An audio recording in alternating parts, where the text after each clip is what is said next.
What is up, guys, and welcome to another video. This is definitely going to be a quick one. Like I mentioned in my last video, I ended up picking up some stuff for the car. I actually got a bunch of stuff for Christmas. Actually for my fiance, for the car, just little bits of stuff here and there that I've always kind of wanted to the car and never really pulled the trigger for it. But I will tell you that we do have an MP Concepts rear deck lid that I will be installing on the car quite soon here. I actually was trying to do it now, but I ended up leaving my toolbox back in Lynchburg, so I'm currently in Charlotte right now. So once I get a chance to go back to Lynchburg, I'll go ahead and pop that on the car. We'll do some before and after shots, and I really get to tell you guys my review about the product, show you guys the install process, because you know, sometimes it came from American Muscle. Sometimes American Muscle shows us you know, the install, and you know, it's 1 out of 3 wrenches, but in reality, you know, some guys it feels like it's 4 out of 5 wrenches, or you know, or 4 out of 3 wrenches. So that'll definitely be one of those products, and like I said, it'll be a lot of fun installing that, and you guys will get to see the little bits and stuff that we're adding onto the car.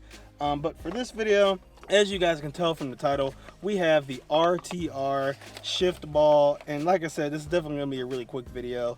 I will say there is one gripe that I already have with this product, and a lot of shift balls that are on American Muscle's website, if they don't come with a lock nut, they need Loctite. And for about 60 bucks, and now granted this one was on sale during the Christmas season, but for about 60 bucks, I feel like the product should at least include Loctite or a lock nut. So we'll be going over the quick install. Like I said, this is nothing too major. Maybe you're sitting in your car like, I've already installed a shift ball. For me, this is something, like I said, I wanted to do. I never really wanted to go spend 60 bucks because it's right on the verge of like, 60 bucks I personally think is a little high, and something that doesn't change the car too much. But this one right now was on sale on American Muscle's website for about 25 bucks. But yeah, we're gonna go ahead and pop this thing on the car here.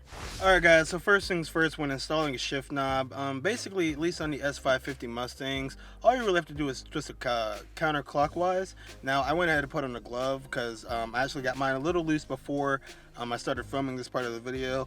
Mine was actually really tight on there, so you guys will definitely, if you've had your car for a while, or maybe you're still rocking a stock shift knob like I am after owning the car 5 years, then you'll probably have to end up you know, putting on a glove. It takes a little bit of force with your hands. At least my hands were a little too slippery, just barehanded. So put on some gloves, go ahead and got that loose. So we're gonna go ahead and take this off.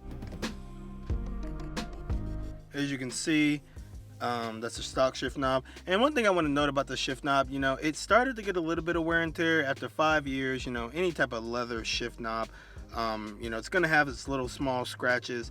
It still looks nice overall, but like I said, it basically has your normal wear and tear, and I was never too really eager to get rid of it because I mean, it's a decent feeling shift knob. I know a lot of guys like larger shift knobs, but you know, the stock one, at least on these Mustangs S550s, I never felt like it was bad. And moving on here, so we have the Rtr shift knob, and it definitely looks good. It feels about the same size as the stock shift knob, maybe a little bigger, just looking at them side by side. It looks like the Rtr one is a little bit bigger. I really do like the gloss finish. I will say this probably will be a little hot in the summer, but the stock one also was kind of a little hot, so you know, maybe it'll be a little different. But this also will probably be really cold in the winter as well. So you do, you know, that's one thing to consider if you're thinking about getting a different type of shift knob. I believe a lot of them are actually made out of this material, the same as the Rtr. But to go ahead and install this, now before I put on my Loctite, I'm gonna go ahead and start screwing this on. Make sure I thread that correctly. You don't want to double thread. So go ahead and get it to a good spot to where it basically stops. So it kind of stopped right there. So I'm going to go ahead and turn it back till I get it straight. All right. And now what the important thing is here, I want to make sure that my car can still go into reverse. So what I mean by that, if you drive one of the manual cars, and obviously this process is completely different for the automatics, but you want to make sure you can still pull up on this collar, which I can right now. And I'm going to be able to shift in reverse, and I'm going to make sure, I'm going to go ahead and just turn on the car real quick.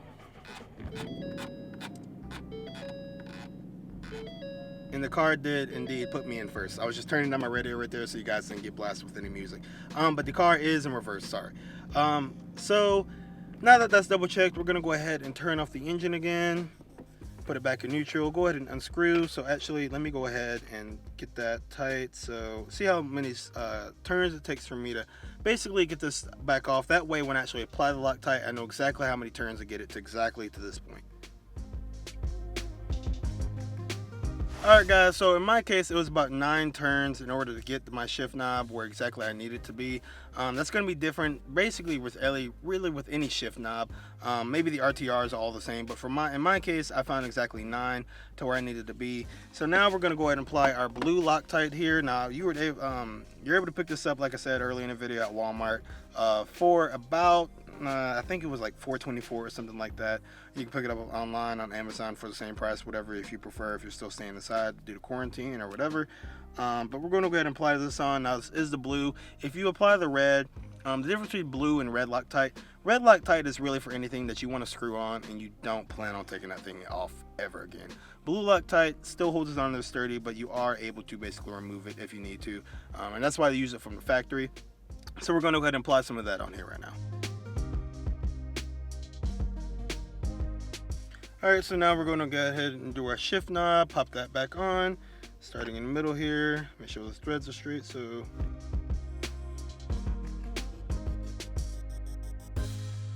and there we have it guys, the shift knob is installed.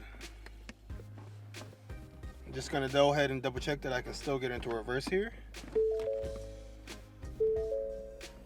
And I can, that looks great. And actually guys, I will say this definitely feels a lot bigger and better in my hand. Now it does take about 20 minutes for the Loctite to actually cure, so we're going to go ahead and let that sit for a minute. So definitely don't do any hard pulling or tugging. You can probably drive with it, so you know, nothing wrong like that, but as long as you're not doing any twisting, you know, the Loctite should be fine. Alright guys, and that's basically it. So like I said, it is a really quick install. You're really just twisting your ball to the left. You know, if you're replacing your stock one, or even if it's an aftermarket, you're replacing it with another aftermarket. I'm really just taking it off, applying some Loctite, and then especially if you're in a manual, making sure that you can get in reverse. I mean, you're definitely going to need reverse, so definitely don't forget that step. I will say my only concern that I do have about this product, and I did kind of see some of the reviews online, but with it being the black ball, you know, I could see some type of scratches showing up. Obviously, I'm not going to be driving my car with sandpaper in my hand, but you know, with it being black, basically, if you know anything about scratches, basically showing up as the light hits, is basically reflecting those imperfections in the paint. So I could see that happening. Hopefully, it doesn't happen. Like I said, it definitely looks great right now. I love the reflection on the scene, and I just love the RTR on the side too. And it really fits snug, you know, it's a perfect fit for the car, and it still keeps the interior. That's one of the reasons why I went with the black ball. A lot of guys shifted up, they throw red, but I really like keeping the flow of the stock interior. And the last thing that I do want to point out, guys, my sink is something I'm going to mention. I'm going to make a video, basically like a 5-year review of this car, because I've owned this car for 5 years now. The sink around the shift ball, around the shift boot, is starting to go away. So if you guys have any solutions, or if you think I should just order a replacement for that, it's basically just starting to bubble up. I think it's from the heat. It shouldn't be too expensive, but I would like to get something that maybe looks a little cooler aftermarket wise. So definitely let me know if you guys have any solutions for that. And like I said, stay tuned. I have a bunch of other stuff coming for the car. Definitely that deck lid will be a fun install, and it definitely will change up the look of the car. If you like this video, go ahead and give it a thumbs up. Go ahead and subscribe, and I look forward to seeing you guys in another video.